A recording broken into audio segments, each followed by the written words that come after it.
দত্তক নেওয়ার ইচ্ছা যখন, নিয়ম জানা জরুরি তখন। নিয়ম জানলে তবেই তো আইন মেনে দত্তক নিতে পারবেন। এটা তো কোনো দোকান নয় যে আপনার দত্তক নেওয়ার ইচ্ছা হলো, আপনি দোকানে গেলেন আর একটা শিশু দত্তক নিয়ে চলে এলেন। দত্তক একটি অতি সংবেদনশীল বিষয়। দত্তক নেওয়ার জন্য আবেদন করলেও যতক্ষণ না আপনি নিয়ম মেনে দত্তক নেবার যোগ্যতা অর্জন করবেন, দত্তক নেওয়ার জন্য আইনি প্রক্রিয়া সম্পন্ন করবেন, ততক্ষণ আপনি দত্তক নিতে পারবেন না। দত্তক নেওয়ার মাধ্যমে শিশুদের প্রতি অপরাধের সংখ্যা বেড়েই চলেছে। আবার অনেকে দত্তক তো নিয়ে নেন, কিন্তু দত্তক নেওয়ার পরে দত্তক নেওয়ার শিশুটির সাথে অমানবিক আচরণ করে থাকেন। অসৎ উদ্দেশ্যে যাতে কেউ দত্তক দিতে বা নিতে না পারে, তার জন্য ভারতে দত্তক নেওয়ার কিছু আইনি নিয়ম রয়েছে। বর্তমানে দত্তক নেবার জন্য আইনি নিয়ম শিথিল হলেও দত্তক নিতে হলে আপনাকে আইনি নিয়মগুলির মধ্য দিয়েই যেতে হবে। দত্তক নেওয়ার জন্য কি কি আইনি নিয়ম রয়েছে তা জানতে হলে ভিডিওটি প্রথম থেকে শেষ অবধি অবশ্যই দেখতে থাকুন। আর এই ভিডিও শেষে থাকবে আপনার করণীয় কিছু আইনি পরামর্শ। Welcome back to my YouTube channel. আমি জামিরুদ্দিন ফারুকি। আমি আপনাদের আইনগত শিক্ষা ও পরামর্শ দিয়ে থাকি। ভিডিওটি ভালো লেগে থাকলে লাইক, শেয়ার ও হাইপ করবেন। চ্যানেলে নতুন হলে চ্যানেলটি অবশ্যই সাবস্ক্রাইব করে নেবেন। আজই এই চ্যানেলের মেম্বারশিপ গ্রহণ করুন। মেম্বারশিপ নিতে হলে ভিডিওর নিচে থাকা জয়েন বাটনটি ক্লিক করবেন। আপনার কোনো আইনি সমস্যা থাকলে কমেন্টে জানান, কারণ এই চ্যানেল সর্বদা আপনাদের পাশে আছে। আজকের এই ভিডিওতে জানাবো ভারতে শিশু দত্তক নেওয়ার 10টি আইনি নিয়ম কি কি। দত্তক নেওয়ার জন্য শিশুর বয়স অনুযায়ী আবেদনকারীর সর্বোচ্চ বয়সের সীমা কত নির্ধারণ করা হয়েছে।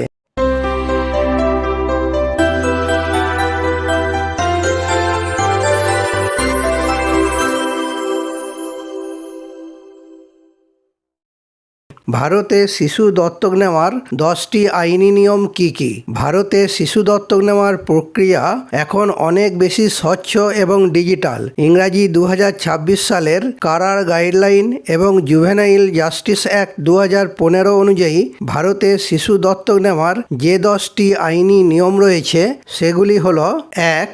Official registration. দত্তক নেওয়ার প্রধান ও প্রথম ধাপ হলো কারার অফিসিয়াল পোর্টাল কেয়ারিংসে অনলাইনে নাম নথিভুক্ত করা। কারা অর্থাৎ সেন্ট্রাল অ্যাডপশন রিসোর্সেস অথরিটির মাধ্যমে আইনত শিশু দত্তক নেওয়া যায়। কোনো এনজিও বা ব্যক্তিগত মাধ্যমে সরাসরি শিশু দত্তক নেওয়া ভারতে দণ্ডনীয় অপরাধ। 2. বৈবাহিক অবস্থা ও যোগ্যতা।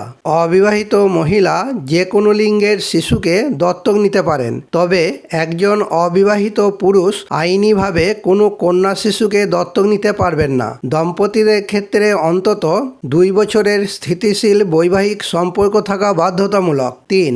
বয়সের পার্থক্য। দত্তক গ্রহণকারী পিতা অথবা মাতা এবং শিশুর মধ্যে বয়সের ব্যবধান অন্তত 25 বছর হতে হবে। মনে রাখতে হবে, শিশুর বয়স অনুযায়ী আবেদনকারীর সর্বোচ্চ বয়সের সীমা নির্ধারিত থাকে।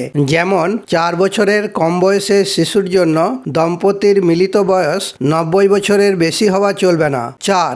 সন্তান সংখ্যা। যদি কোনো দম্পতির ইতিমধ্যে 4টি বা তার বেশি সন্তান থাকে, তবে তারা বিশেষ চাহিদা সম্পন্ন শিশু ছাড়া অন্য কোনো সাধারণ শিশু দত্তক নিতে পারবেন না। 5.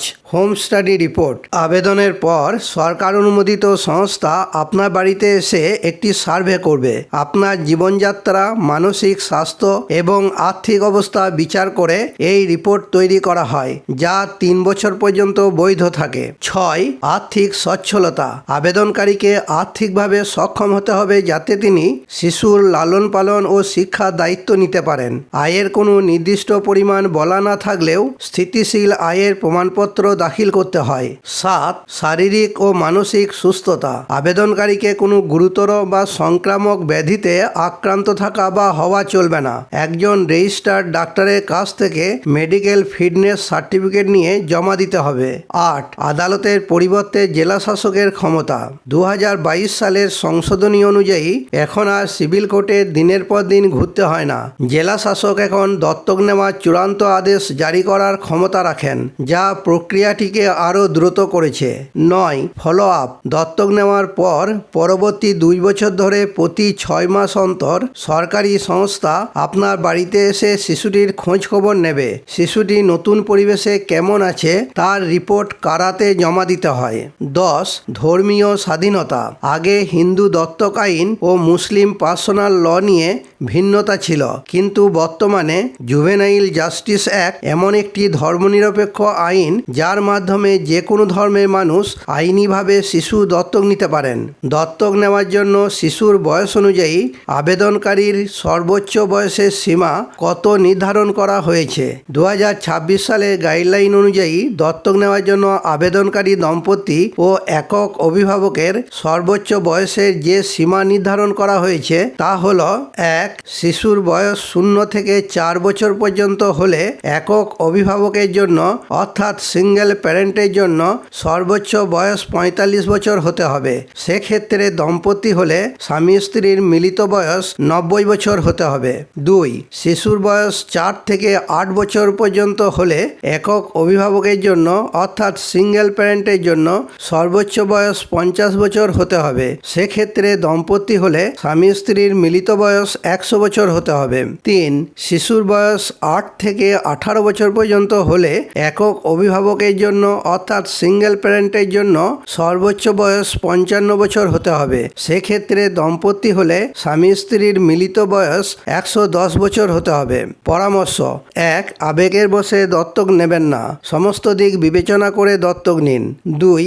দত্তক নেওয়ার পর শিশুটির সাথে খারাপ আচরণ করবেন না বা অত্যাচার করবেন না। দত্তক সন্তানকে নিজের সন্তানের মতো ভাবুন। 3. বিবাহিত হলে স্বামী স্ত্রী দুজনের যৌথ সম্মতিতে বা নিজেদের মধ্যে আলোচনা করে সিদ্ধান্ত নিন। 4. দত্তক নেওয়ার জন্য কোনো দালালের খপ্পরে পড়বেন না। আপনি যাতে প্রতারিত না হন সেদিকে নজর রাখুন। 5. দত্তক নেওয়ার জন্য অনলাইন আবেদন করুন। 6. আইন মেনে দত্তক নিন। 7. জুভেনাইল জাস্টিস অ্যাক্ট অনুযায়ী সব ধর্মের মানুষ দত্তক নিতে পারে। 8. দত্তক নেওয়ার আগে অভিজ্ঞ আইনজীবীর সাথে আলোচনা করুন। 9. এটি একটি তথ্য সম্বলিত ভিডিও। আইনি পদক্ষেপ নিতে স্থানীয় আইনজীবীর সাথে পরামর্শ করুন।